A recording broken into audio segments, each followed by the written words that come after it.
Saludos cordiales, estudiantes de la Maestría de Gestión Hospitalaria de la Facultad de Medicina de la Universidad de El Salvador. Estamos ya en la sesión número 6 de este módulo de Ética y Derecho Sanitario. Estamos entrándole de lleno a los conceptos de ética y así como fue la videoconferencia anterior, ahora vamos a continuar tratando de aprender este amplio campo de conocimiento que es una herramienta eficaz para el gerente en salud al momento de desarrollar su labor en diferentes establecimientos.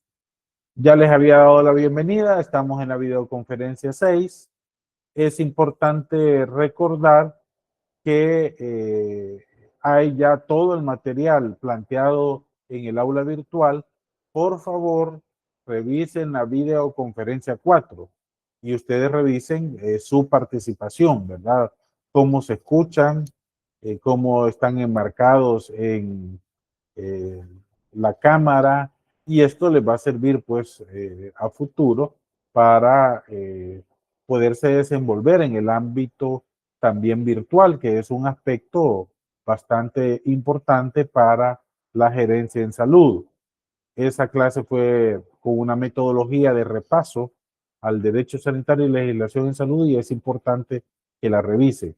De igual forma, ya está planteado el ejercicio de hoy, recuérdenlo, en la semana 2, en el apartado respectivo. Y en la última pestaña de investigación está el componente del ensayo final, que desde ahora ya lo pueden ir trabajando. Entonces, estar pendientes del aula virtual es clave. Por favor, revisen la videoconferencia 4 principalmente cuando ustedes participan, ¿verdad? Y de igual forma, el ejercicio 2, recuerden la fecha de entrega y el ensayo final desde esta semana ya pueden comenzar a trabajarlo. Vamos a compartirle el objeto de esta videoconferencia, un pequeño repaso de enlace de la clase anterior, y ahora vamos a desarrollar los temas que quedaron pendientes de la videoconferencia anterior. Recuérdense que lo evaluado es su participación. Por favor, levanten su mano virtual, yo termino la idea, les doy la participación o habrá un espacio para ello, porque quedamos pendientes de otro análisis de un problema ético. En esta videoconferencia, estos tres son los objetivos que pretendo cubrir, y espero que lo alcancemos en este horario de clase. Si ustedes se recuerdan, estuvimos planteando qué es la ética, y es el estudio de la moral y el accionar humano que conlleva promover los comportamientos aceptados como deseados en una sociedad y en un momento histórico determinado. Una valoración, sentencia ética, es el postulado que señala cómo deberían de actuar los integrantes de una sociedad y supone entonces un planteamiento de un juicio moral. Por tanto, debemos entender a la ética como la disciplina que se ocupa de dilucidar las justificaciones para que las acciones sean consideradas como correctas y los procesos para decidirlas se alcancen a partir de acciones concretas que también son reconocidas en la sociedad como correctas. Mediante un análisis riguroso, la ética responde a las siguientes preguntas: ¿qué es bueno? ¿Qué es malo? ¿Qué es lo correcto e incorrecto? Y la obligación moral que tiene X con respecto a Y. Esa es una constante en el devenir histórico de toda sociedad civilizada, el asumir los postulados éticos y cuestionar su momento histórico determinado para ir avanzando con mayores niveles de convivencia y felicidad. La función de la ética como disciplina es analizar los conceptos de moral, del deber, ¿no?, alcanzar estadios superiores de libertad y de justicia. La ética también puede ser entendida como el sistema de valores que guía y orienta al comportamiento humano hacia el bien.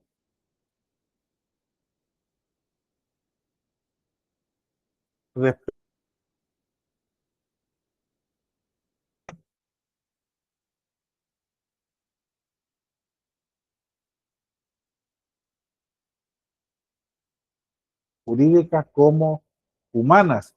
Yo ahí sí entré un poco en duda y es interesante ese planteamiento si una persona jurídica tiene derecho a la salud.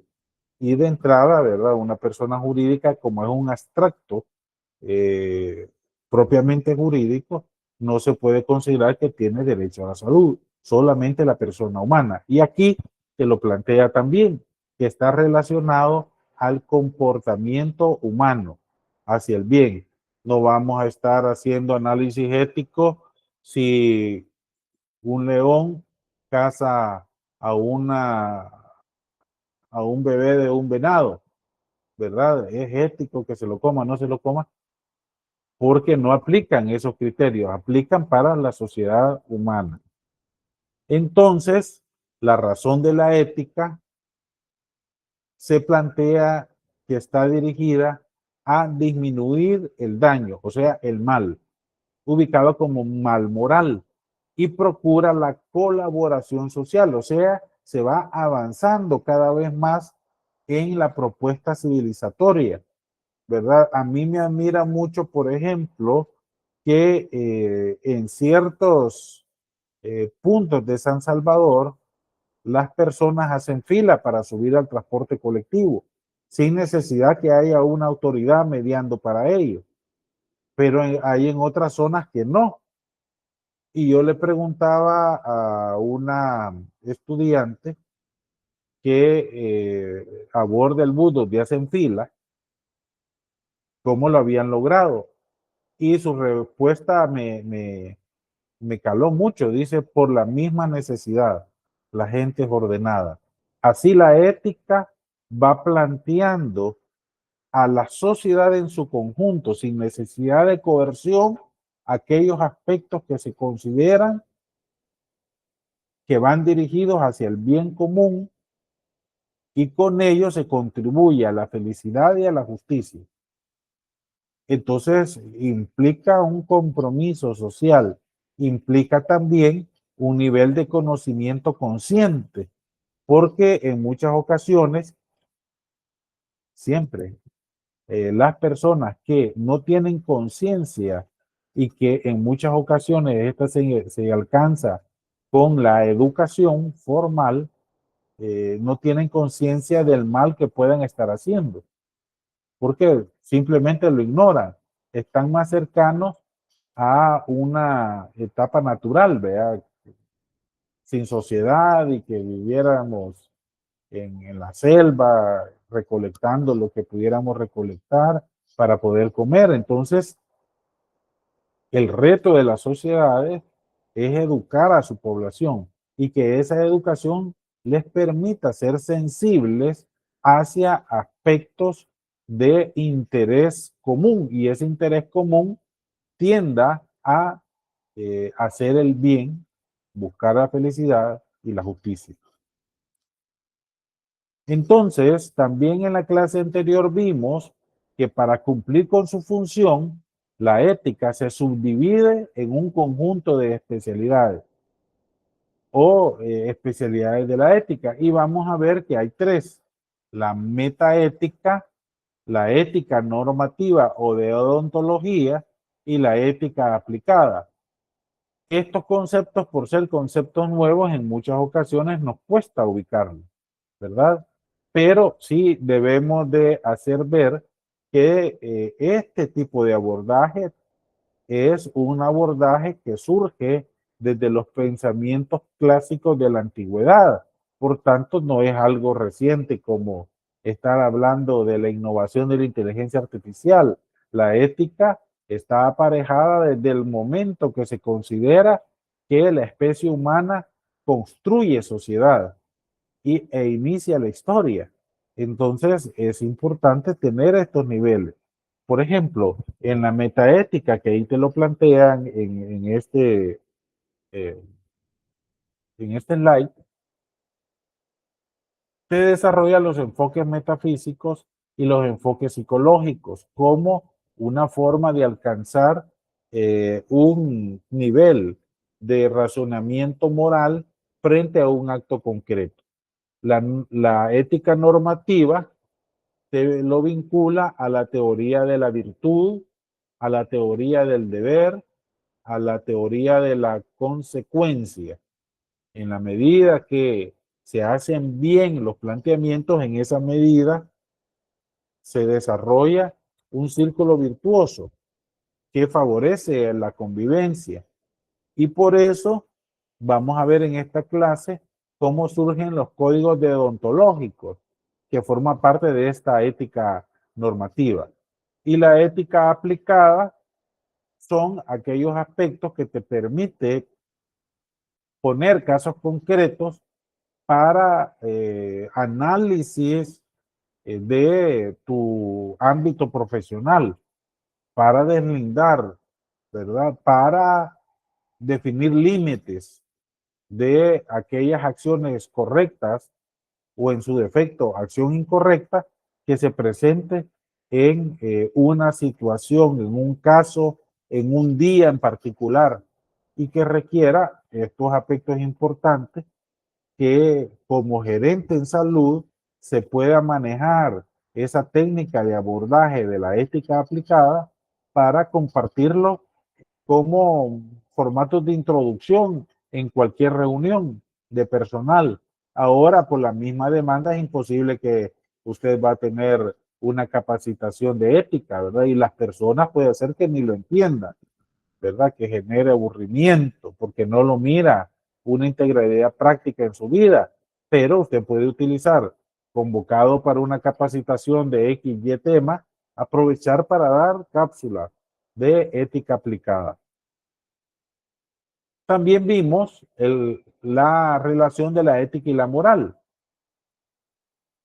a la luz de que la ética está estrechamente relacionada con la moral, pero debemos de tener la claridad conceptual que son campos diferentes.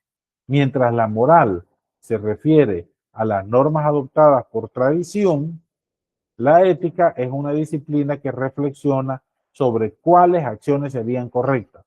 Y en este escenario de ética y moral es que vamos a desarrollar el siguiente ejercicio participativo, de tal forma de escuchar su opinión y ya en su momento se los planteo. La ética, por tanto, es diferente a la moral. Mientras la moral defiende el cumplimiento de las normas surgidas de la costumbre, la ética defiende los principios que giran el comportamiento, aunque desafíen la tradición. Lo que va marcando el futuro de la humanidad son la resolución de los problemas éticos.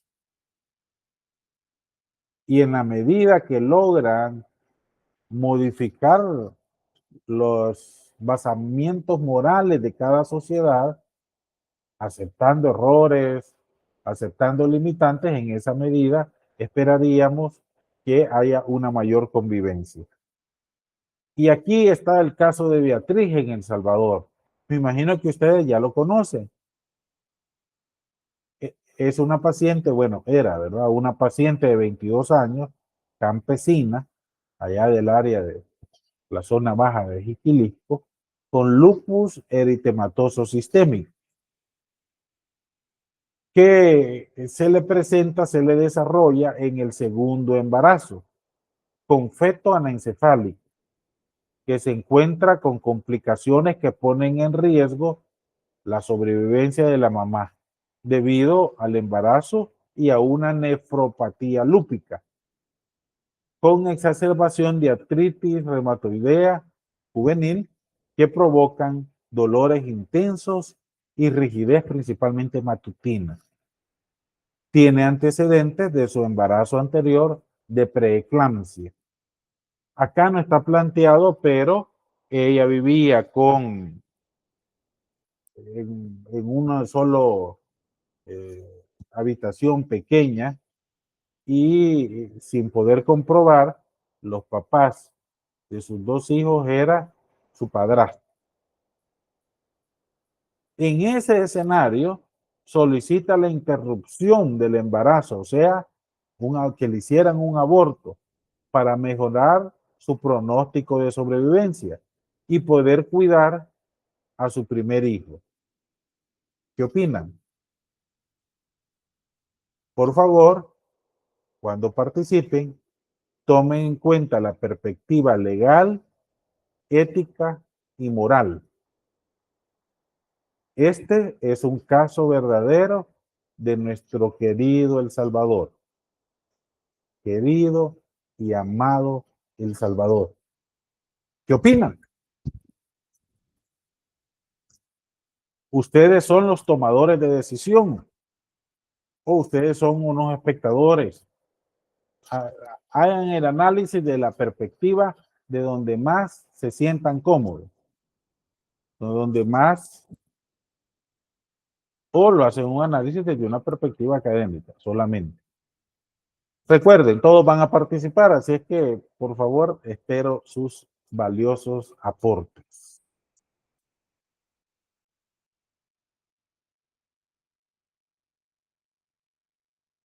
Tomen en cuenta la perspectiva legal, ética y moral. Todo lo que hemos visto, ¿verdad? ¿Qué opinan de este caso concreto? Y es un caso concreto de salud. Fíjense que también en estas clases hay otros casos de Guatemala, hay unos casos de Europa, que son casos típicos de análisis ético, pero con todas las consideraciones legales, morales y éticas, tiene sus propias características. Rompe el hielo. Gracias, Teresa de Los Ángeles Reyes. Adelante.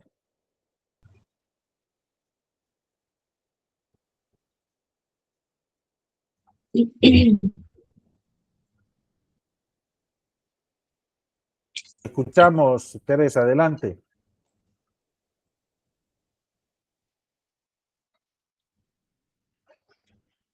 Fíjese que yo no Hola, le escucho, por buenas algún tardes, motivo lo doctor. escuchan los demás. Estaba Ahora sí, excelente, analizando adelante, buenas respecto tardes. Su opinión. a este ejemplo que usted nos pone. Y la ley aquí en El Salvador permite, no se escucha, no se escucha. Hola. Sí, te escuchamos, adelante. Sí, se escucha. Ok, ok, buenas tardes. Analizando el caso, ¿verdad? Eh, recordemos que la ley de El Salvador, en El Salvador está prohibido el aborto y está prohibido el aborto también terapéutico. Sí, se escucha. Sí, entonces está prohibido el aborto, aunque sea terapéutico. Entonces, este caso se podría decir que por la salud de la persona está justificado el aborto terapéutico. Está diciendo de que el paciente, el feto ya no tiene vida prácticamente, porque dice que tiene anencefalia, dice.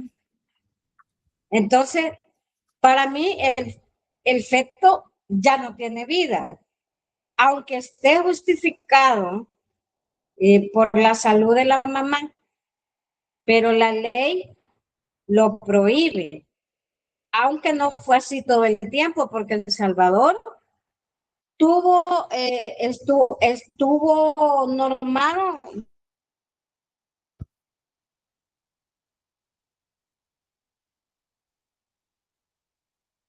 Se te cerró automáticamente el micrófono. Escuchamos hasta estuvo normado. Pero este caso, antes de que hubieran hecho la modificación de la ley, lo hubieran hecho el aborto terapéutico, porque este sería un aborto terapéutico. Esa es mi opinión, doctor.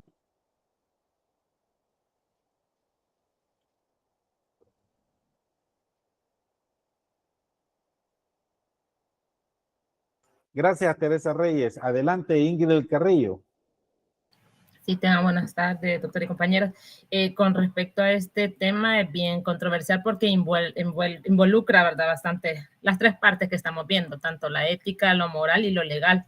Como ya bien lo decía Teresa, en nuestro país el aborto no está legalizado de ninguna manera.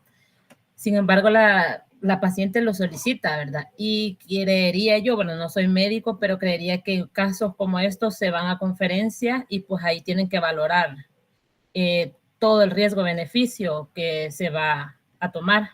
Las probabilidades de supervivencia son nulas, podemos decir así, pues sí puede llegar a término el feto, pero al final la anencefalia va a morir quizás después de unas horas de haber nacido. Entonces, en esa parte tiene razón la mamá, pero quizás y probablemente en la conferencia o los profesionales, ¿verdad?, cuando ya analizan todo el tema, pueden ver ahí que es más viable el aborto. Sin embargo, están atados porque legalmente no es algo permitido. Entonces ellos ya se meten en otro problema. Ahí quizás es como algo interno que se maneja o políticas del servicio, pero igual siempre caen en ilegalidad si intentan hacer algo que va contra la ley o algo que está normado. Pero si lo vemos de la parte moral, pues, o de la parte ética, quizás sería, bueno, respetar la decisión de la señora, porque al final quien está sufriendo es ella, y vemos que sí hay probabilidad de vida, pero que al final siempre el bebé va a fallecer y ella igual la están sometiendo a sufrimiento durante todos los 9 meses de embarazo. Muchas gracias, Ingrid Carrillo. Adelante, Cristian Muñoz. Sí, tengan muy buenas tardes, doctor y colegas. Desde mi punto de vista, pues creo que ya mencionábamos la compañera desde la perspectiva legal, la legislación de El Salvador penaliza, ¿verdad?, el aborto, incluso en situaciones de riesgo. Recuerdo una situación que se planteaba, o pues vulnerar los derechos como la vida, la salud, quizás la autonomía de esta mujer, pues también es importante, y obviamente el trato digno, y quizás de la perspectiva ética clínica, los principios de beneficencia, recuerdo, y no maleficencia. Creo que y también la autonomía las podemos respaldar en la toma de decisiones, pues al interrumpir el embarazo, para continuar, pues que pudiese ser un daño grave e innecesario, podemos analizarlo quizás. Y usted mencionaba también la parte legal, la moral, preservar la vida de quien en este caso sí puede vivir. En el caso de Beatriz, es bastante, creo yo, oportuno, pues porque vamos a salvar a la persona que tiene más posibilidades. En todo caso, el feto pues es bastante difícil, y a manera pues de conclusión, interrupción del embarazo es decisión, creo que la más correcta, ética y moral, pues porque aunque sanitariamente, quiero decir, no la Constitución no lo permita, ¿verdad? La ley de El Salvador no lo permita, a mi punto de vista. Agradezco, muchas gracias. Adelante, Josué Lobos. Buenas tardes, se me escucha, doctor. Perfectamente, te escuchamos perfectamente. Sí, bueno, desde mi punto de vista, y como comentan los compañeros, ¿verdad? Basándonos en el marco legal, el aborto está prohibido en el país. Entonces, eso, si se hubiera producido, hubiera incurrido en implicaciones legales, ¿verdad? Por parte de la mamá. Pero también se atenta contra el derecho de la vida y la salud de las personas, ya que era necesario, por lo que entiendo yo, realizar el aborto. Ya desde el punto de vista de la ética, ajá, como mencionaba Cristian, la no maleficencia, que uno como personal de salud, bueno, el personal de salud estaba sabedor de que el embarazo como tal le podría causar daño grave a Beatriz, y que un aborto pudo haber evitado ese daño a la paciente, porque al final el feto en teoría era incompatible con la vida, ¿verdad? Entiendo yo. Entonces, ya desde una perspectiva moral, te pones a valorar la vida en teoría del feto versus el valor de la vida de la mamá. Porque si te pones a pensar, ok, ya tienes embarazo y no hay mucha probabilidad de vida, entiendo. Pero, o sea, si no se practica el aborto, ella tiene la responsabilidad con su hijo, que si la necesita. o continúa normal, ¿verdad? Y pues al final ella puede fallecer. Entonces es bien complicado porque uno o intenta hacer lo que considera que es moral y éticamente correcto, o se alinea al dogma como tal de las leyes como están establecidas, tal cual se debe cumplir. Gracias, Josué, por tu participación. Adelante, Fabiola Flores. Buenas tardes. Pues igual que mis compañeros, opino lo mismo, ¿verdad? Que la ley aquí en El Salvador, en esos casos de embarazos de alto riesgo o, complicados para las mamás, no están protegidas bajo la ley, ¿verdad?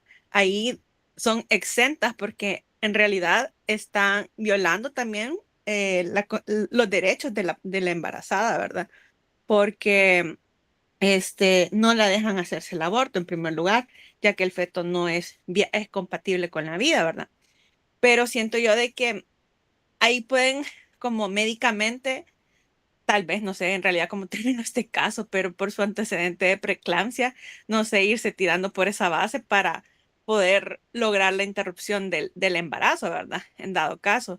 O si no, igual ponerle como más, medicamentos más fuertes. De todas maneras, el feto, como no va a ser compatible con la vida, aunque esté vivo, y eso es lo que podría, como que el vacío en la ley, ¿verdad? Que como está vivo hay que protegerlo, como el corazón le palpita hay que protegerlo, ¿verdad? Pero se le podría dar más medicamentos intensos para que sus dolores y la rigidez que presenta por la enfermedad podría disminuírsele un poco. Aunque lo que dijo usted de que ya tenía nefropatía también, igual no sé, que incluso médicamente se le podría presentar a la Constitución, al juez, ¿verdad? Algunas cosas para que no, o sea, decirles de un solo aborto, porque cuando dicen aborto, obviamente es no, ¿verdad? Porque en la Constitución dice no. Eso. Gracias, Fabiola Flores. Adelante, soy la Reina Bolaños. Buenas tardes, doctor. Buenas tardes, compañeros. Yo estoy de acuerdo también con todo lo que han dicho mis compañeros, pero también me surge una pregunta, no sé, una incógnita, en el sentido de que, como estamos hablando que la ética busca disminuir o evitar la malignidad o el daño hacia los demás, ¿verdad? Entonces, en este caso, no sé si de alguna manera legalmente se podría presentar algún argumento en el sentido de que creo que existiría mayor malignidad al hecho de, y se actuaría menos éticamente el hecho de preservar como el embarazo, porque se le haría más daño hay mayor malignidad en el hecho de dejar o permitir que continúe el embarazo en la madre, que si se llevara a cabo, considero yo, un aborto bajo estas circunstancias. Entonces, no sé si de alguna manera legalmente eso se pudiera debatir conforme a todos los análisis médicos, ¿verdad? De la mano y éticamente, de alguna manera, comprobar que existiría menor malignidad al que sucediera eso. Gracias por el análisis, muy importante. Muchísimas gracias. ¿Alguien más que falte?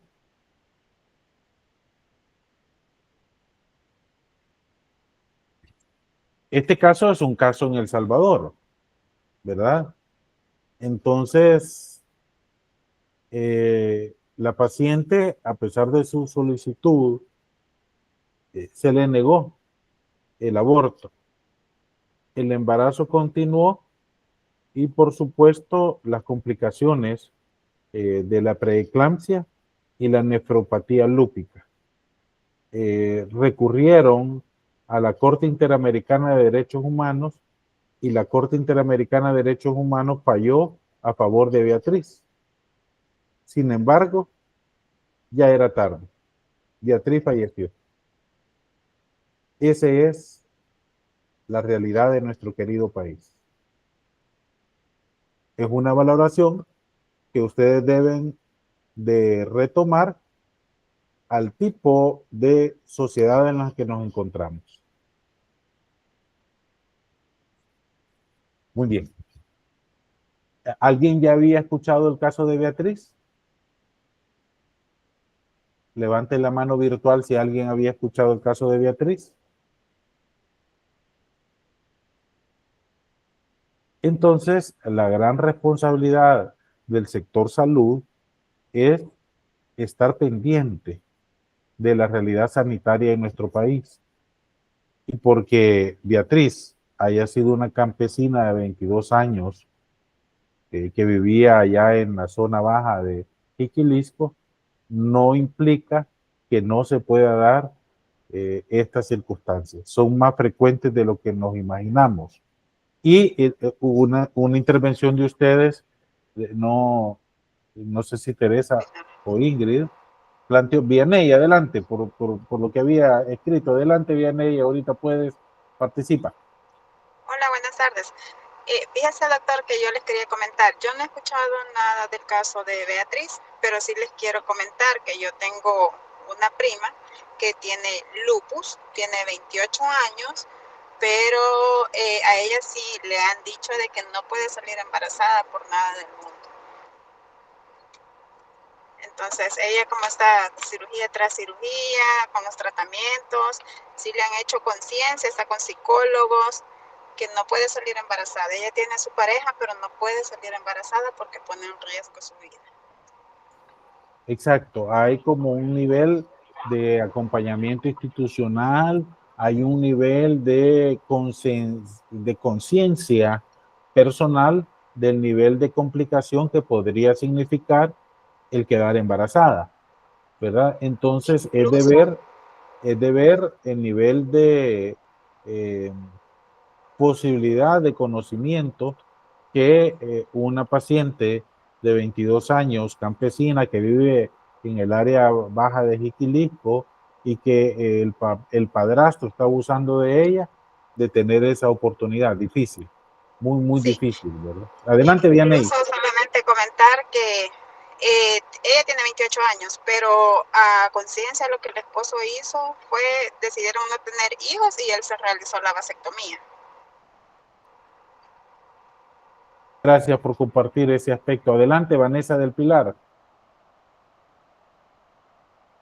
Hola, doctor. Buenas noches. Buenas tardes, perdón. Quizá continuando un poquito con lo que los compañeros han aportado, ¿verdad? Quizás ese es un tema muy controversial, ¿verdad? En muchos países y en el de nosotros aún más, porque pues el aborto no está permitido pues en nuestro país. Pero quizás en ese caso que usted nos pone, viene el riesgo de la mamá o del bebé, imagino de que puedan hacer una excepción, quizás evaluar el caso y poder realizarle para salvar ya sea la vida de una o de las dos, no creo, depende del caso del embarazo.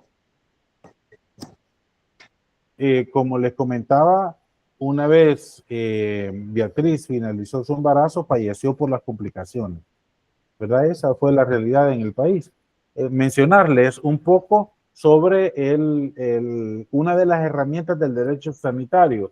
¿Se recuerdan del análisis histórico doctrinal, AHD? La mayoría de ustedes se fueron por esa vía en el trabajo, y está bien porque es un poco menos complicado. De igual forma, hay dos compañeros de ustedes que desarrollaron el estudio de aplicación. Les aclaré que el estudio de aplicación es hacer encuestas y saber lo que el personal operativo conoce y el jefe o jefa hace las correcciones para garantizar que todo el mundo conozca la normativa institucional, por ejemplo. Pero para el caso del aborto, una compañera de ustedes al inicio, no me recuerdo, planteó que en El Salvador habían 4 causales de exoneración de responsabilidad y que se podría practicar el aborto. Una de las causales era por violación, otro era por incesto, el otro era por incompatibilidad a la vida del feto, que es este caso, la anencefalia. Y el otro era graves riesgos a la salud de la madre. Pero hubo manifestaciones dirigidas a la Asamblea Legislativa, donde iban los colegios católicos a exigir que se derogara, ¿verdad? Esas 4 causales, y lo lograron. Entonces ahora El Salvador, por ningún motivo, puede realizar ningún tipo de aborto, ni en los casos de Beatriz.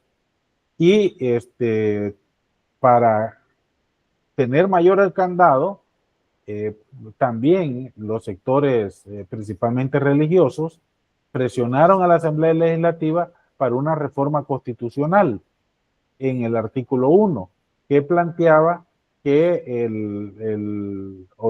la razón del Estado es la protección de la persona humana, y la delegaron desde el momento de la concepción.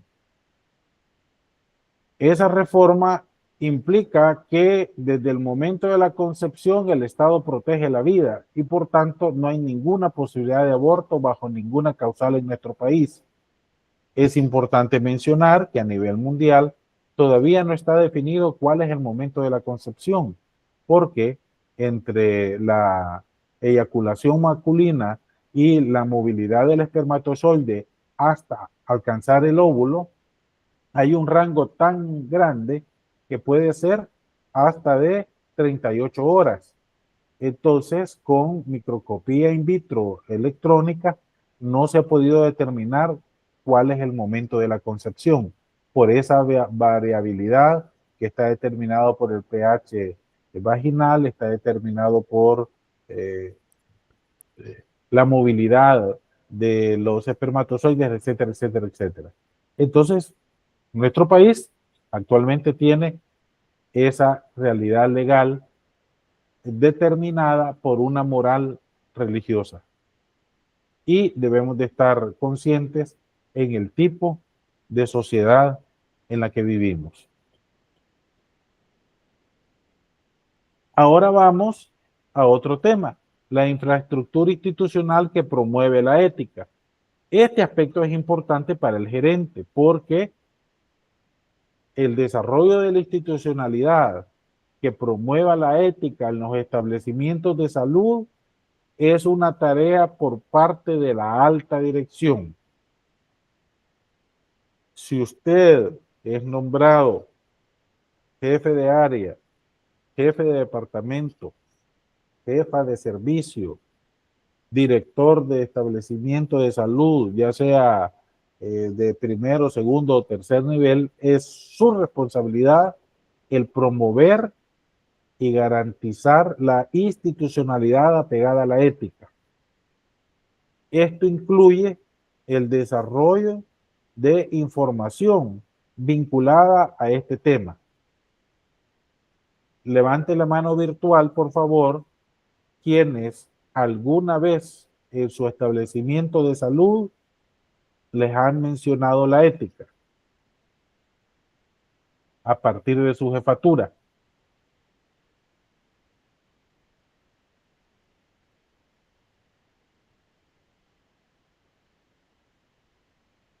Muy bien, dos personas, 2 de 3, 4, va aumentando el número, 5, casi llegamos, 6, 7, llegamos al 60%, ¿verdad? Gracias, la pueden bajar. Entonces, estamos claros que si usted es jefe, si usted tiene a cargo una jefatura, debe desarrollar el tema de la ética como disciplina filosófica. El contar con instancias institucionales que promuevan la ética en cada espacio de trabajo es lo que se considera como infraestructura ética. Les pregunto a ustedes, ¿cuáles espacios o instancias administrativas reconocen en su establecimiento de salud que promuevan la ética?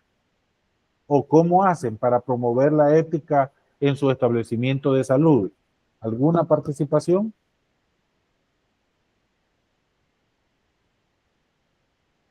porque dijeron que el 60% participan o han participado de iniciativas que surgen de su jefatura para promover la ética. Cuéntenos, ¿cuál ha sido el mecanismo en el que ustedes han participado?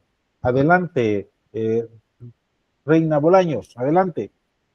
Pues en el caso de la institución donde yo estoy, doctor, lo que hacen regularmente son charlas. Hay una planificación ya elaborada para todas las áreas y se va rotando el personal a manera de que todo mundo tenga por lo menos cada semestre 2 charlas, que mínimo que hayas recibido referente a la ética, la aplicación de la ética en salud. Gracias. Adelante, por favor. Teresa Reyes. Hola, no Hola. sé si me escuchan, sí. Perfectamente. Bueno, Sí, solo se la escucha. cámara no sé por qué no se activa. Comentarle que de la misma manera, ¿verdad? Allí en la Universidad de El Salvador, no solamente en la unidad donde yo estoy, que es la unidad de radiología, no solamente se promueve la parte ética ahí, la formación en ética ahí, sino además se promueven las leyes, por ejemplo, la ley antisoborno y otros mecanismos como, por ejemplo, evaluaciones que y de la misma manera son exigencias a hacer las cosas bien, ¿verdad? Entonces no es nada más capacitaciones, sino que también entra una ley en vigencia, nos reúnen, vemos la ley y es parte como una obligación. Nos citan y nos dicen, es obligatorio ir a recibir esta charla. Hace poco, la última que tuvimos fue la ley antisobornos. Y así hemos visto varios aspectos éticos. Gracias. Adelante, por favor, Ingrid Carrillo. Sí, respecto a temas relacionados con la ética, bueno, nosotros en nuestro servicio hemos recibido varias este año. De hecho, hubieron dos coordinadas con la Junta de Vigilancia de la Profesión de Enfermería, donde profesionales de ahí llegaron con una serie de temas y participamos bastante de los de enfermería. Igual la institución como Seguro Social, bueno, están desarrollando varios. Por ejemplo, estuvo el que todavía continúa, creo todo el año, estado de humanización, donde se ven aspectos también sobre ética y así aislado, digamos, cada vez que hay como reuniones matutinas o algo y que hay reforzamiento de ciertos temas específicos del servicio, pues la jefe siempre tiene esa frase, digamos, por decir así, trabajemos con ética, o cuando surgen problemas sencillitos como del día a día, de que compañeros se agarraron entre ellos frente a otros pacientes o que se pusieron a discutir, siempre trae a colación eso, que debemos de trabajar con ética, respetarnos entre nosotros y etcétera. Entonces creo que siempre está implícito cada vez en todo lo que hacemos ahí en nuestro servicio. Gracias por compartir. Adelante, por favor, Jocelyn Aguillón. Sí, buenas tardes. En nuestro caso, nosotros también hacemos el trabajo, hacemos el curso que da el Tribunal de Ética Gubernamental, que es en línea. Lo hacemos una vez al año y las personas que recién ingresan, esas personas se les pide que en el momento el mes que han ingresado se realice. Y luego solamente nos quedamos con capacitaciones. Las capacitaciones que hacemos, se toma una corte cada cierto periodo y se va haciendo a fin de que todos cumplan con la capacitación. Excelente, gracias por compartirlo. Adelante, Vianey Torres. Hola, sí, buenas tardes. Sí, fíjense que comentarles que nosotros, el Comité de Ética del Hospital, él lleva un orden por cada servicio, que el 100% de todo el personal, incluyendo todos completamente, tenemos que estar en el listado donde nosotros ya recibimos lo que es donde ya recibimos las charlas de la ética, para dar a demostrar a final de año de que todos estamos prácticamente orientados sobre ese tema. Excelente, muchas gracias. Entonces, ahora vamos a tratar de ubicar todas las experiencias que ustedes han tenido dentro de la existencia de diferentes instancias institucionales que promueven la ética en cada espacio laboral. Conocer sus funciones es una responsabilidad del gerente en salud para poderlas aprovechar y potenciarlas en los espacios que más se necesiten. Lo anterior, por las complejas y diversas actividades en salud, se debe de considerar su aplicabilidad concreta, permanente y que sea de utilidad para sus subalternos. De igual manera, se considera como infraestructura ética en salud vinculados al tema de las investigaciones. Las exigencias legales relacionadas a las prácticas éticas son desconocidas por la gerencia y el personal de salud en general, y esto puede ocasionar incumplimientos cuando se realizan algún tipo de investigación en las áreas de salud en las cuales se desenvuelven. Aún en El Salvador, que se exige la práctica ética en la diario accionar, hay limitantes por creencias religiosas para relacionarse con la aplicación de la ética. Ustedes tienen que ir a ver de las 3 ramas importantes de la ética, por qué vía los han abordado a ustedes. Si es por la vía de odontología, si es por la vía de qué rama, ¿verdad? De tal forma de poder aprovechar el planteamiento conceptual con la aplicabilidad concreta que se necesite en su establecimiento. Aquí yo les presento algunas de las instancias que participan en la ética y que en muchas ocasiones, así como el Comité de Seguridad y Salud Ocupacional, que la jefatura ni lo conoce y que es el que tiene principal responsabilidad en promoverlo, así son los referentes de ética en los establecimientos. Y de entrada, el que tiene más responsabilidad es la jefatura. Así se lo exige el Código de Ética del MinSal de 2019. De igual forma, hay una comisión de ética gubernamental, tanto en el Ministerio de Salud, en todas las dependencias del Estado. ¿Conocen ustedes quiénes forman parte de esta comisión de ética gubernamental? Lo tienen que ir a investigar. Es un buen abordaje de un párrafo de su ensayo final, porque si no, uno lo desconoce y no le da seguimiento a tan importante tema. Pero también en salud son importantes el Comité Nacional de Ética de la Investigación, que este es el logo, miren, del Comité Nacional de Ética de la Investigación, y todas las investigaciones en salud van a canalizarse para tener la respectiva aprobación del Comité de Ética. Hay Comité de Ética Nacional y hay Comité de Ética en la mayoría de establecimientos, principalmente en los hospitales. Ustedes deben ir a conocer quiénes son, cada cuánto tiempo los eligen, si está el mismo periodo de la Comisión de Ética Gubernamental, que son de 3 años. Esos son aspectos que no pueden pasar invisibles para el gerente. Y por supuesto, los comités locales de ética de investigación en salud. Fíjense que como estaba tratando de hacer una investigación de manera independiente en salud, y saben que la autorización cuesta $1,200 para que autorice el comité de ética. Entonces, solo ahí, ¿verdad? Imagínense la limitante de investigación en salud en el país.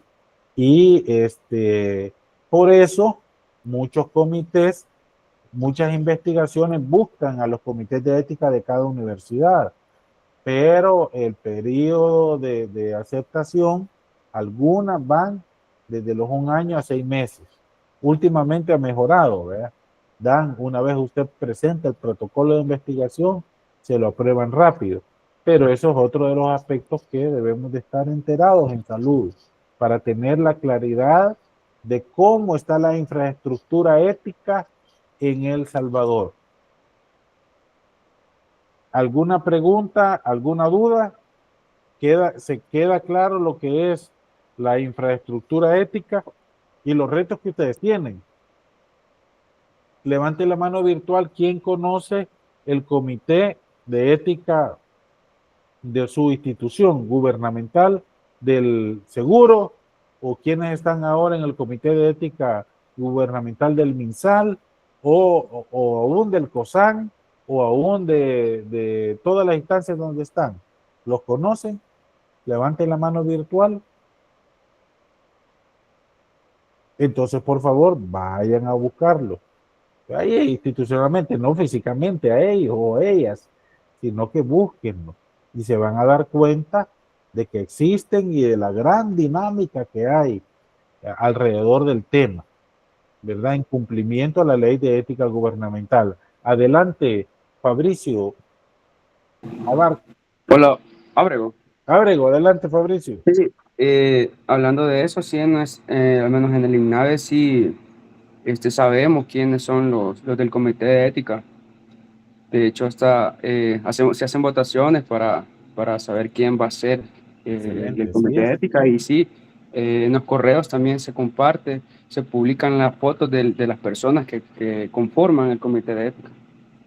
Así es, y la labor que tienen, eso lo vamos a ver en la ley de ética gubernamental, pero desde ahora ustedes ya tienen en el apartado de la bibliografía un formato de la ley de ética gubernamental y contemplan los comités de ética gubernamental de cada dependencia. Muy bien, entonces ahora pasamos a el receso.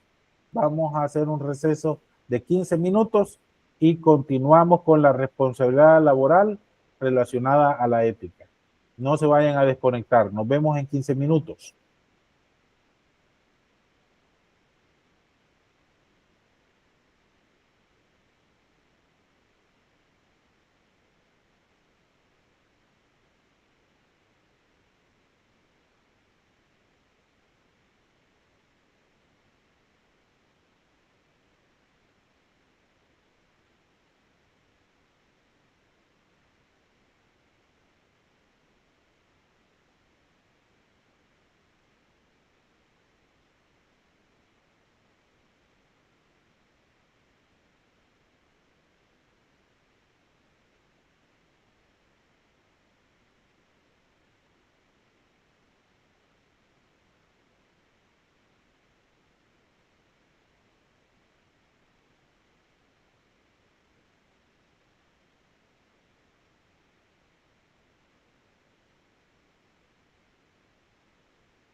5, 4, 3, 2, 1. Vamos a reiniciar. Vamos a ir reiniciando. Gracias. Muchas gracias. Bueno, vamos a continuar. Estamos con el gran reto que se asuma por parte del personal de salud, principalmente de las gerencias, con un abordaje ético, pero tenemos que conocer conceptualmente, doctrinalmente, académicamente, lo que implica un abordaje ético, porque en muchas ocasiones mencionamos la palabra sin saber la dimensión que implica un abordaje de una problemática ética, de la relación de la ética con la moral, de la relación de la aplicabilidad concreta en el ámbito de salud, que es muy importante por las complejas y variables acciones que se realizan en los establecimientos de salud. Entonces, vamos a desarrollar la responsabilidad laboral relacionada a la ética. La realidad institucional que se proyecta como responsabilidad laboral se determina por los valores de la sociedad en un momento histórico determinado. La puntualidad, la mística del trabajo, la complementariedad y el trabajo en equipo son valores individuales que tienen una incidencia colectiva en los lugares de trabajo. En muchas ocasiones, con una persona que genere un corte en la red de atención, que genere una falta que complique el funcionamiento, afecta a un gran grupo de trabajadores con mística. Esa capacidad del gerente en salud de detectar con tiempo y corregir oportunamente cuando se presentan este tipo de situaciones es también un arte que ustedes deben de cultivar. Y eso implica la observación, la evaluación constante, el seguimiento operativo, para evitar que una manzana podrida pierda a todo el canasto.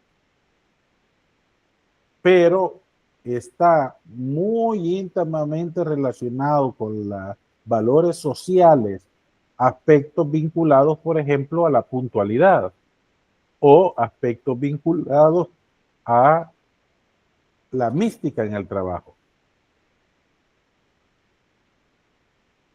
Y yo les pregunto, las características de los establecimientos privados de salud y los públicos tienen diferencias objetivas que son necesarias analizar.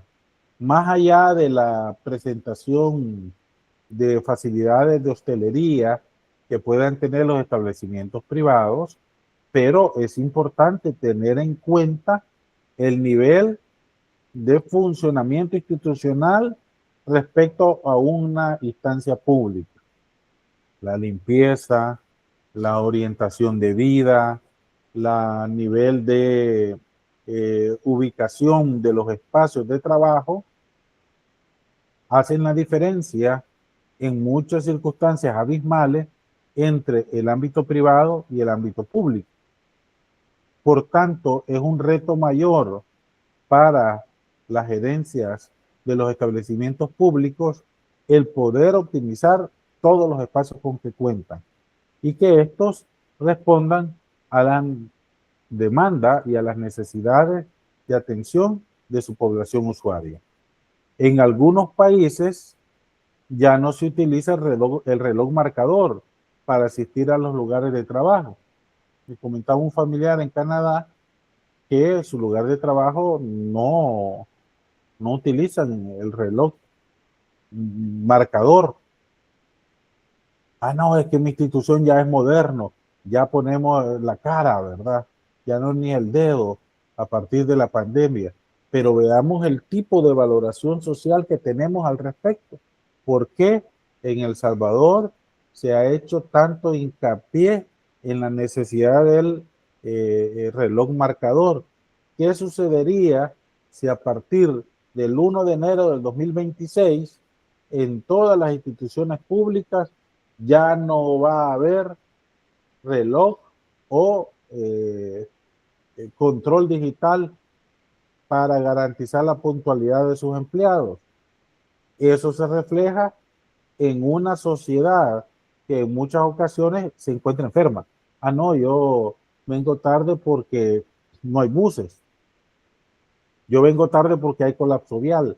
Yo vengo tarde porque mil cosas, pero no cumplen con la puntualidad. Entonces la realidad institucional implica que uno de los aparatos más modernos que usted tiene en su establecimiento es el reloj marcador o la distancia para marcar. Entonces ustedes pueden fijarse cómo en otras sociedades ya ni siquiera eso es necesario, porque los trabajadores cumplen sin necesidad de ese tipo de seguimiento. Y está vinculada a la responsabilidad laboral que surge de una valoración ética.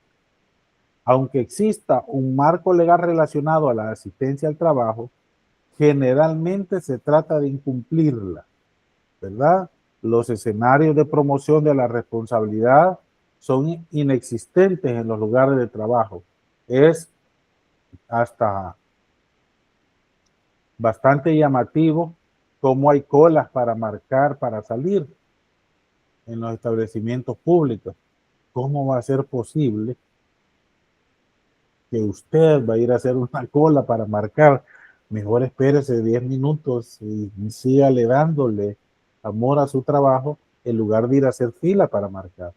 Pero esos son criterios que surgen del nivel de raciocinio en cuanto a su labor productiva y que no necesita el castigo para cumplirlo, porque tiene tanto llamado de la ética que se le impide realizarlo.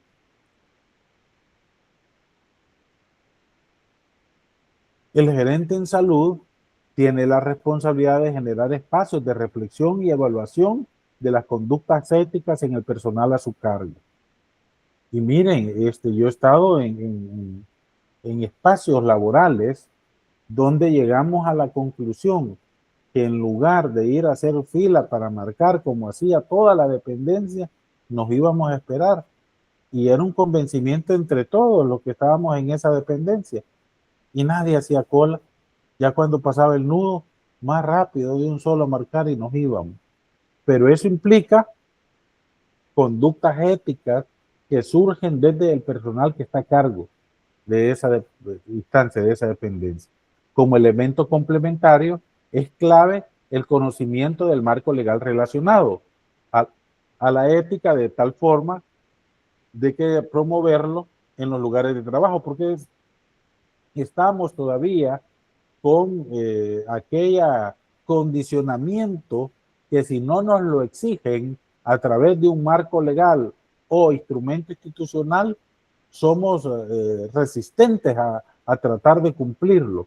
Entonces, va por la vía del convencimiento, va por la vía del ejemplo, va por la vía de la articulación complementaria en el trabajo para convencer a todos los participantes. Pero por supuesto, en algunos aspectos también usted debe de plantearle lo que vamos a ir viendo en las siguientes clases sobre el marco legal relacionado si se incumple. ¿Cuál es? Solo en el aspecto de la ética. ¿Cuáles son los documentos legales? La Ley de Ética Gubernamental, el Código de Ética del Personal del MinSal, los códigos deontológicos de cada profesión de salud. ¿Conocen ustedes? Física me ha mencionado la ley antisoborno. Podríamos considerar eso, perdón, la política institucional antisoborno, la política institucional de compras de servicios e insumos. Podríamos considerar eso como dentro del marco legal relacionado a la ética. Así lo están planteando, ¿vea? Producto de la necesidad que hay de acceder a los créditos del Fondo Monetario Internacional, FMI. Pero tenemos que aprovecharlos. Todos aquellos instrumentos que te permitan elevar el nivel de calidad y de control y evitar prácticas corruptas. Así como la ley de ética gubernamental lo plantea, de manera directa, evitar las prácticas anticorruptas. Ahora les presento los códigos deontológicos, que son, pues, la deontología es la parte de la ética que trata de los deberes y de los valores regidos por la moral. Con la deontología se analizan los deberes internos del individuo, aquello que usted cuando se va a acostar se acuerda, ¿verdad? Porque está en su corteza cerebral, abordando lo que debe de hacer o no una persona según su conciencia. Por tanto, el código deontológico es un documento que recoge un conjunto más o menos amplio de criterios, normas y valores que formulan y asumen quienes llevan a cabo una actividad profesional. Por ende, tiene que existir un código deontológico para cada una de las profesiones, porque se ocupan de aspectos más sustanciales y fundamentales del ejercicio de una X profesión del cual están regulando.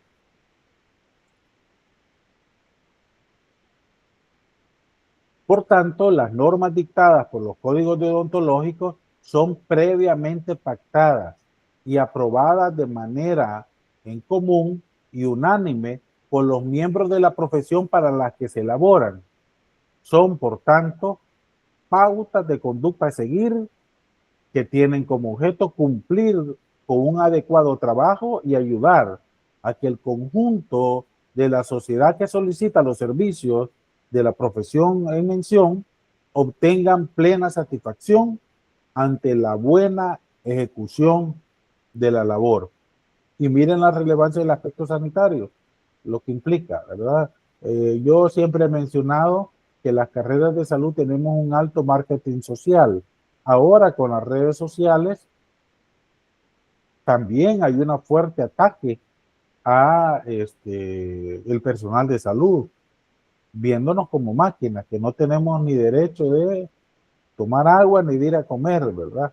Pero en la medida que se asume como propio el código deontológico de cada una de las profesiones por cada persona que está desarrollando su labor profesional en salud, en esa medida se refuerza el marketing social positivo. Por tanto, el código deontológico es un documento que recoge las normas y valores que formula la deontología en una actividad profesional en concreto. En definitiva, la deontología es el concepto general y el código deontológico lo específico para cada profesión. Entonces, ustedes deben ir viendo en la medida del concepto general de deontología, cómo hay un código deontológico, un documento en concreto, y cómo cada código deontológico de cada profesión te permite orientar tu conducta, te permite consensar aspectos claves que te ubiquen como una persona que asume los planteamientos éticos y los conoce y los aplica relacionados a su profesión. Todas las profesiones deben de contar con códigos deontológicos, porque según la ética es una característica fundamental para poder realizar correctamente el trabajo de las personas, porque deben de saber lo que es necesario en esa profesión. Yo les solicito que levanten su mano virtual las personas, dependiendo de cada profesión, si conocen su código deontológico. Si son de enfermería, si es del código ontológico médico, si son de medicina. Levanten la mano, por favor, su mano virtual. Si alguna vez han leído su código deontológico. Aquí sí salió baja la 0%. Uno, no vayan a... Vaya, una persona. Entonces, de 10. Entonces, estamos hablando del 1%. Entonces, a partir de esta clase, todos van a ir a buscar su código deontológico. Bueno, también la gran mayoría está ahí en el aula virtual ya en la semana 3, en el área de la bibliografía. Vayan a leerlo. Porque el rol de los colegios profesionales en el cumplimiento de su respectivo código deontológico es de mucha importancia. Ahí nos mencionaba una compañera de ustedes que hasta la Junta de Vigilancia de la profesión de enfermería ha llegado a desarrollar temas de ética a su espacio laboral. Ya vamos a ver esa relación entre los gremios y una instancia gubernamental como lo representa la Junta de Vigilancia. Los colegios de profesionales, para velar por el adecuado cumplimiento del código deontológico, se impulsan y se organizan a partir de estos colegios. Porque son unas corporaciones de derecho público que custodia el respeto a las normas comúnmente aceptadas por el conjunto de personas que conforman cada sector. Entonces, debemos de tener claro, ojo, pregunta de examen, que el código deontológico en El Salvador hay 2 instancias que lo promulgan. A nivel mundial son las organizaciones gremiales quienes aprueban, promulgan los códigos deontológicos. Estas, ¿verdad? El Colegio Médico de El Salvador, ANES, COPLACES, el de Química y Farmacia. Pero aquí en El Salvador también lo aprueban y lo promulgan instancias reguladoras estatales. Eso solo en nuestro querido país se da, pero lo debemos de tener claro. Entonces, van a haber 2 importantes casos donde el origen del código deontológico en El Salvador son por las 2 vías. Instancias estatales. Para el caso de enfermería en El Salvador, existe un documento vigente del 2013, de la primera versión, pero actualizado en el 2020, impulsado por un esfuerzo conjunto entre la Junta de Vigilancia y la profesión de enfermería, ANES y el Sindicato de Enfermeras para actualizar su código deontológico. Por tanto, participa una instancia gubernamental representada en la Junta de Vigilancia de la profesión de enfermería. Y ya nos comentó su compañera que sus delegadas llegaron a promover la ética en su espacio laboral. Pero también, no solo enfermería, sino que también en psicología, la Junta de Vigilancia de la profesión de psicología cuenta con su respectivo código de ética de psicología promulgada por la Junta de Vigilancia respectiva. Y otro que más se apega al concepto internacional son aquellos códigos deontológicos elaborados por instancias gremiales. Y aquí, para el caso de El Salvador, podemos ubicar el ejemplo del Código de Ética y de Deontología Médica promulgado por el Colegio de Médicos en el año 2013. Y así es el documento. Lo reparten a todos sus asociados y está ya, por supuesto, en físico y en virtual. Entonces, ojo, en El Salvador hay 2 formas como se origina el código deontológico: por organizaciones gremiales y por instancias regulatorias estatales. Y aquí nos referimos a las juntas de vigilancia de la profesión respectiva. ¿Preguntas hasta acá? Muy bien. Entonces, por ejemplo, ustedes van a ir viendo que en el código, el Código Deontológico de Ética, el Código de Ética y Deontología Médica te plantea en el artículo 4 cómo la profesión médica está al servicio del ser humano y la sociedad. En consecuencia, se desarrolla todo lo que debe de asumir esta profesión para considerar que está realizando las acciones correctas, socialmente aceptadas y que promueva el bien común y la justicia y por ende abone a la felicidad. También hasta te define la relación médico-paciente, en qué circunstancias se cumple. Y es importante conocerlas, principalmente si usted es médico o médica.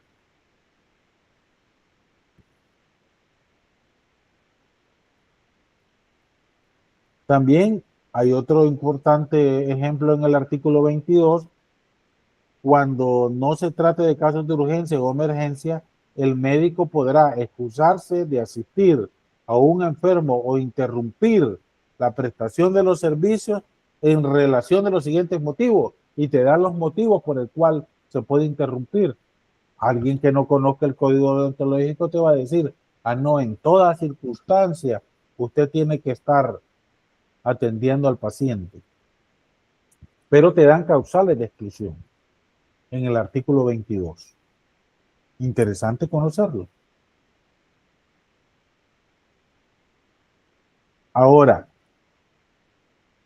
todo el componente de este código de ética y deontología médica está dividido, el documento, en la relación también con otros colegas, las relaciones con instituciones asistenciales, la relación con otras profesiones, la calidad de la atención médica y el rol de las juntas de vigilancia médica. Usted, si es médico y no conocía el Código de Ética y de Deontología de El Salvador, lo invito a que lo lea. De igual manera, los otros códigos que están en, ya lo mencioné, en la bibliografía de la semana 3. Interésese por el código deontológico de su profesión. Y si usted puede participar en procesos para actualizarlo, anótese. Son interesantes procesos de elaboración participativa. ¿Pueden los códigos deontológicos dar sanciones? Aquí hay una frontera entre la ética, donde nunca te va a considerar una sanción, y el marco legal vigente. ¿Por qué? Porque tanto los códigos de ética o deontológicos que son originarios de instancias estatales y gremiales no pueden aplicarse sanciones por su incumplimiento. Solamente el llamado ético profesional para que se cumpla. Pero, sin embargo, algunas resoluciones sancionatorias impuestas por las juntas de vigilancia respectivas hace mención de que se incumplió con el código de ética de determinada profesión y le aplica sanción. Entonces usted debe tener esta claridad, que si se recuerdan una de las instancias que vimos de carácter administrativo que a usted lo puede sancionar, que es la Oficina Tramitadora de Denuncias, OTD, que tiene su sede en el Consejo Superior de Salud Pública, y la base legal es la Ley de Deberes y Derechos de los pacientes y prestadores de servicios de salud. Entonces, si la OTD le ventila un proceso y ésta lo prepara para que la Junta de Vigilancia lo diligencie, la Junta de Vigilancia ha tomado resoluciones basándose en el incumplimiento del Código de Ética de la profesión respectiva para imponer sanción. Y ya saben que las sanciones de las juntas y que la ratifica el Consejo Superior de Salud Pública van vinculadas a la inhabilitación profesional. Entonces, en términos generales, Los códigos deontológicos no ponen sanciones, pero en El Salvador sí se está retomando por las juntas de vigilancia para sancionar. Es importante tener ese claro. Ahora hay otro tema. No sé si hay alguna pregunta antes de pasarlo, porque si no, pareciera que los códigos deontológicos ahí tienen que estar y no tienen que ver con mi vida. Miren, con un artículo que ustedes lean al inicio de una reunión de personal, ustedes ya le van a llamar la curiosidad al personal para conocer su contenido. Y son tan bien elaborados que hasta tienen una fácil lectura. Les invito para que lo conozcan, ¿verdad? Y así uno se va puliendo. Yo estaba haciendo tal cosa y el código deontológico lo considera como una falta leve. Puede suceder, ¿verdad? Entonces vaya a estudiarlo. ¿Preguntas, dudas? ¿Queda claro estos dos orígenes? Instancias gremiales, instancias reguladoras estatales, que son las juntas de vigilancia, a cargo del Consejo Superior de Salud Pública. Si no hay preguntas, avanzo al siguiente tema. Intimidad e información asistencial en el ámbito sanitario. Fíjense que es tan importante este tema desde la perspectiva ética que la intimidad y la confidencialidad son derechos fundamentales cuyo objeto es garantizar la esfera íntima de las personas frente a la acción y conocimiento de los demás. Ambas se complementan con el derecho a la protección de datos, principalmente ahora con esta realidad digital. El hecho de que una persona se encuentre enferma y para recuperar su salud debe revelar datos o aspectos que forman parte de su intimidad, por ejemplo, el número de parejas sexuales en su vida, a qué edad inició las relaciones sexuales, son aspectos que se le preguntan a las, principalmente mujeres, para el seguimiento de su enfermedad. Son aspectos muy íntimos, entonces no significa que está renunciando a todo, ¿verdad? Y que usted haga y divulgue con cualquier persona lo que yo estoy dándole a conocer, sino que lo revela esperando, esos datos íntimos lo revela esperando que sean protegidos. En el ámbito sanitario, la protección de la intimidad en sus diferentes manifestaciones comprende dos puntos: el respeto a la intimidad corporal y el respeto a limitar la grabación y difusión de imágenes. ¿A qué se refiere el respeto a la intimidad corporal? De forma que en todo tipo de exploración, cuidado e incluso actividades de higiene se respete al máximo posible la intimidad corporal de los pacientes. No hay ninguna duda que al personal de salud vemos de otra manera el cuerpo humano y principalmente la desnudez. Uno anda en busca de posibles enfermedades o riesgos, pero para las personas hay algunas que, para el caso de mis pacientes, se recuerdan que yo les he hecho la citología y yo ya ni me recuerdo, ¿verdad?, de tantos pacientes que uno tiene, pero para ellas es un caso, no, doctor, si usted me hizo la citología, sí es cierto, le digo yo, para que no sienta que me olvido, ¿verdad? Yo generalmente tengo que estar viendo el expediente según es la cantidad de pacientes que, entonces uno como personal de salud mira la desnudez con otra realidad. Hay excepciones que tienen que ser castigadas por ley, pero por generalidad así somos. Por tanto, debemos de cuidar el pudor de nuestros pacientes, protegerlo, pedir permiso para acercarnos, ¿verdad? Hasta para medir la circunferencia abdominal, yo se le explico a los pacientes, porque implica acercarme a medirle cómo tiene de grande la pancita, ¿verdad? Entonces, o no tiene panza, gracias a Dios. Mire, en este momento le voy a medir la circunferencia abdominal, le voy a hacer para ver como que si le fuera a hacer una camisa, le digo. Y ellos ya saben que me voy a acercar y le voy a medir con una cinta. No digamos la altura uterina, no digamos el tamaño del útero, no digamos si hay alguna masa en la mama, ¿verdad? O sea, todo eso uno tiene que ser muy cuidadoso.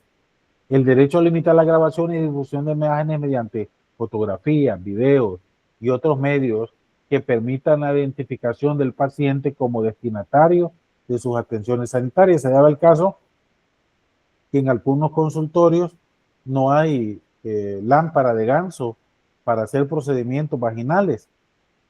No, doctor, me dicen, ocupe su celular, la luz de su celular, ni Dios quiera, ¿verdad? Después, cualquier paciente me puede denunciar haciendo ver de que yo estaba filmándole por una limitante institucional que no nos dan lámpara de ganso. Entonces uno tiene que tener esos cuidados y no arriesgarse por gusto.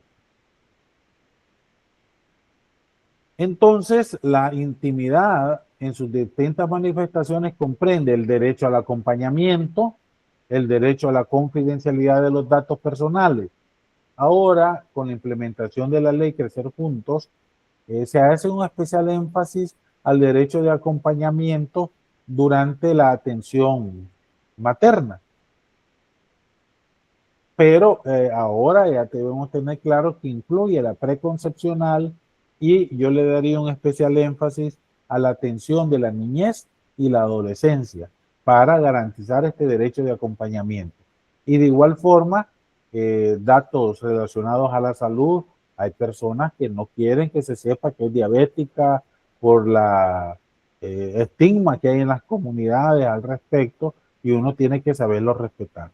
No se debe de dar a conocer los datos personales sin el consentimiento expreso de la persona. Y acá está vinculado a aspectos legales del artículo 37 del Código de Salud, que te plantea el secreto profesional, que es un deber que nace de la esencia misma de la profesión.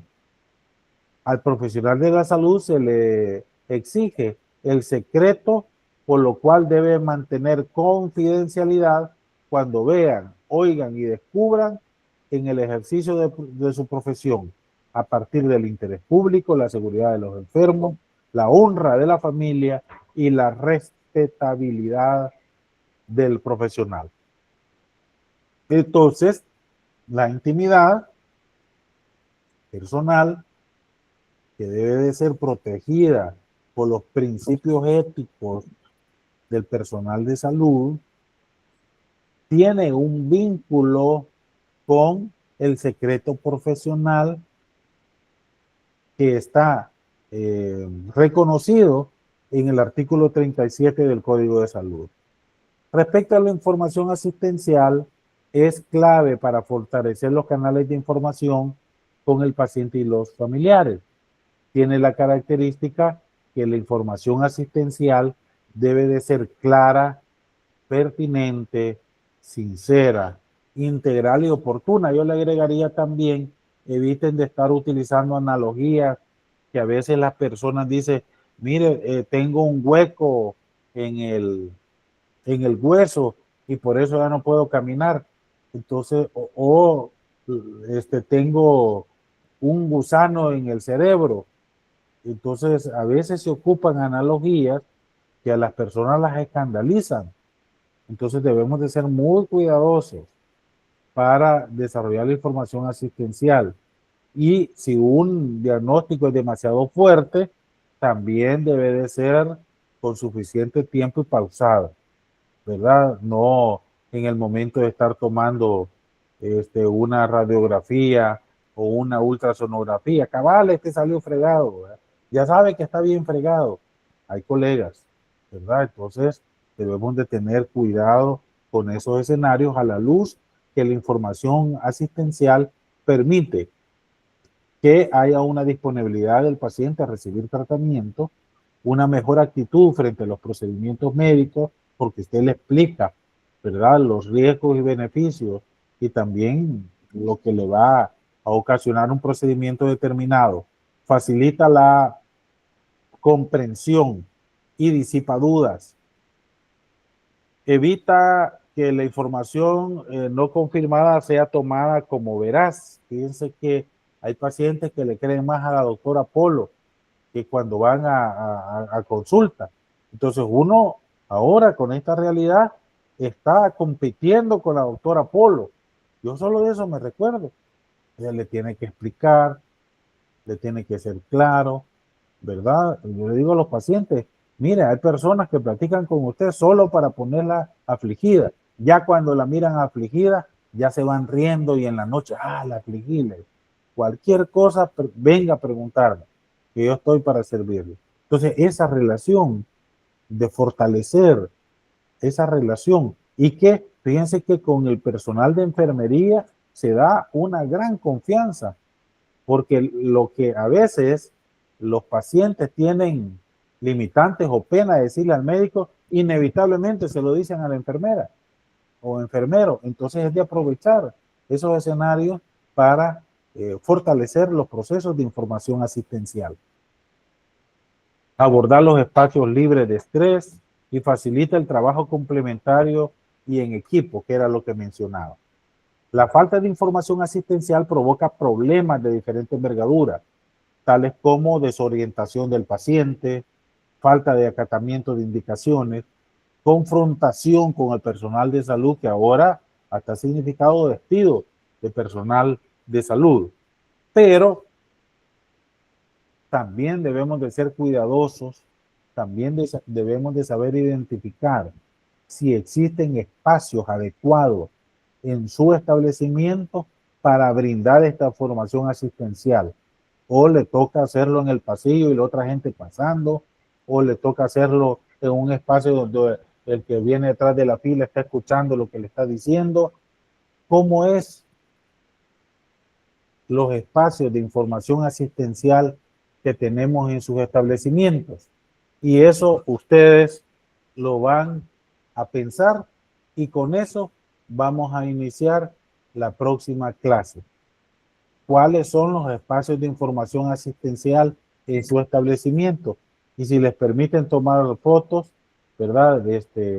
Compártanlas sin mostrar el lugar para ver la realidad en que nos encontramos. Si es un espacio con las condiciones que reúna la confidencialidad, que reúna comodidad en sus establecimientos. Estos son aspectos vinculados con la atención integral, con el reforzamiento positivo de las prácticas éticas en los lugares de trabajo y con la satisfacción de realizar una buena labor. Y si en su establecimiento no hay condiciones, usted sepa que como jefatura tiene ese reto de generar esas condiciones con los recursos con que cuenta. No sé si hay alguna pregunta, alguna duda.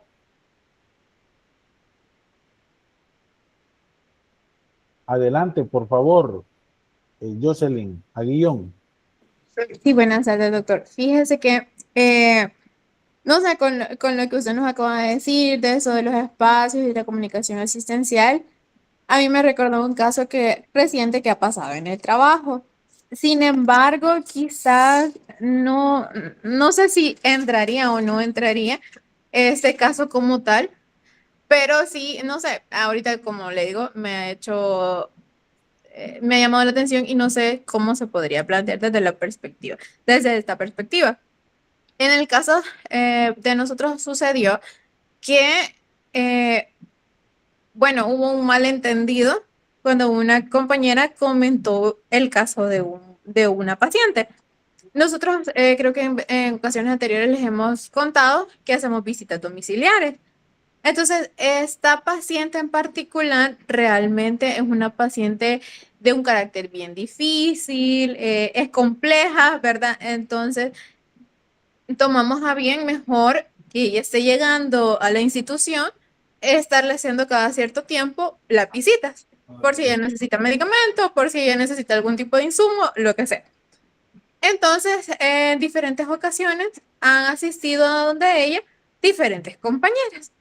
De hecho, también se ha hecho el que se vaya compañeras, mujeres y no hombres, para evitar cualquier malentendido de parte de la paciente o que ella se siente insegura de alguna forma. En este caso, lo que sucedió es que la última compañera que fue a la visita, la paciente se expresó realmente muy mal, muy mal, de la compañera que había ido como en 2 visitas previas. Pero se expresó sumamente mal y pues al llegar al trabajo, quizás porque el espacio de comunicación, porque el área administrativa donde nosotros redactamos reportes, que ingresamos esas visitas domiciliares, no es la misma que el área de los consultorios. Entonces ahí es un área libre. Es como si usted está en una sala, en un solo cuarto y ahí están varios escritorios. Entonces ahí no hay cubículos, no hay separaciones, está todo junto, por así decirlo. Entonces cuando, en mi caso me tocó preguntarle a la compañera cómo le había ido porque yo le había sacado un medicamento y le había dado unos papeles para que la beneficiaria me firmara. Me contó tranquila y todo, y ahí quedó. Luego, cuando llegó la persona de la que había hablado la señora, ella obviamente preguntó y ella le dijo a detalle, quizás demasiado a detalle, todo lo que la señora había dicho. Entre ellas estaban riéndose, burlándose, no sé. La cuestión que al final esto terminó en un acta y un llamado de atención, porque la compañera al final sintió que se estaban burlando de ella. Y quizás todo había sido por ese espacio en el que le había contado las cosas, porque como les comento, ese es un espacio abierto. No estaban solo ellas dos, estaba, pues todos los que estábamos en esa área en ese momento estábamos ahí presentes. Y no es que nosotros no quisiéramos, o sea, que no quisiéramos escuchar a Adrede, ¿verdad? Sino que el espacio es abierto, ¿verdad? Entonces, quizás no fue directamente con un beneficiario o con un paciente en sí, pero sí el espacio y la situación dada con este paciente sí dio a este problema. Claro, hay una gran unión de situaciones en tu ambiente laboral que son importantes conocerlas. Fíjense que hay unos diagnósticos situacionales laborales, ¿verdad? Que se mide precisamente lo que tú nos has mencionado, Jocelyn Aguillón, que hay un problema, ¿verdad? Pero cómo se aborda este problema te puede generar un problema mayor o alternativas de solución. Generalmente en El Salvador siempre un problema genera otro problema mayor, que es la historia que nos está contando, porque hay una serie de incumplimientos procedimentales que la persona que afronta el problema lo sigue profundizando. Entonces, en estas circunstancias es importante el abordaje gerencial. Se recuerdan que como ustedes vimos ante un problema, ubicarlo el antes, el durante y el después. Y el reto para ti que vives esa realidad es el escenario del después. ¿Qué harías tú si tú fueras la jefa de esa dependencia para que no se vuelva a dar un problema de ese tipo? Y esto sucede en salud casi a diario. En la mañana 3 veces, en la tarde 2, y esos son criterios que deben de ir alimentando su visión gerencial. Porque uno bien podría asumir una visión no gerencial, y se recuerdan, creo que con ustedes hicimos un examen, un trabajo práctico de que hubo un conflicto en un espacio laboral y se hicieron 2 bandos. Usted se puede ir a un bando, ¿verdad? Y atacar al otro y estar en esa gasto de energía valiosa. Pero como usted ya está aquí en este módulo, le permite que cada realidad concreta de su realidad administrativa le permita hacer un análisis para el escenario después y evitar que esa circunstancia se pueda repetir, con todas las repercusiones que tú mencionaste de hasta sanción, ¿verdad? Para una de las partes. Entonces, es un verdadero reto. El formarse para gerentes implica también lograr incidir hasta todos el personal a su cargo, saber identificar cuáles son las potencialidades, pero también cuáles son los riesgos de cada uno, ¿verdad? Y sobre esa base, realizar acciones administrativas de corrección. Yo espero que hayan logrado resolverlo y tal vez siendo como muy específico, ¿qué hizo su jefatura al respecto? Bueno, Aquí mi jefatura estamos en lo un que ambiente hizo, académico aquí, vea, no es necesario tanto detalle, pero su jefatura asumió el rol. yo siento que sí. Llamó Muy a bien, todas las partes, muy bien, escuchó los argumentos de cada parte muy bien, y luego hizo una reunión con las dos partes en muy la que se bien, llegaron a acuerdos.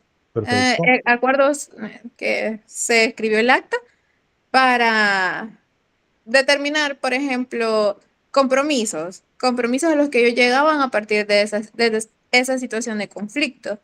muy bien. Y para que no se vuelva a repetir con otros compañeros, ¿hubo alguna comunicación en una reunión general o solamente se abordó con las dos contendientes? No, eso sí no. Recuérdalo, Reunión, eso sí vaya, no. recuérdalo, tomar decisiones para la generalidad, de tal forma de que si el conflicto ahora fue A y B, después no vaya a ser C y D, o otras compañeras que otro día salgan. Quedar claro en los procedimientos es un reto gerencial para que los conflictos no se hagan más grandes de lo que tienen que ser. Les agradezco. Nos vemos el próximo miércoles, ¿verdad? A las 6 de la tarde, corríjame, sí, ¿verdad?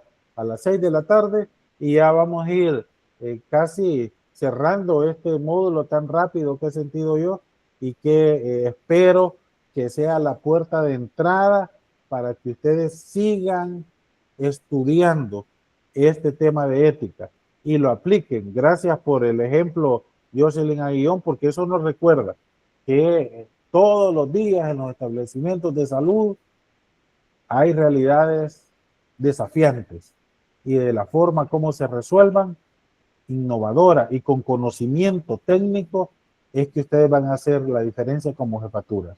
Sin llegar a ser jefes queiquitos, recuerden, ¿verdad? No vayan a ser jefes queiquitos. Ustedes tienen que ser basados en conocimiento, basados en academia. Bueno, buenas noches, muchas gracias. Feliz fin de semana. Estudien, hagan las tareas. Hasta luego. Gracias, doctor. Buenas noches. Gracias, buenas noches. Gracias, buenas noches, doctor. Gracias, doctor. Gracias.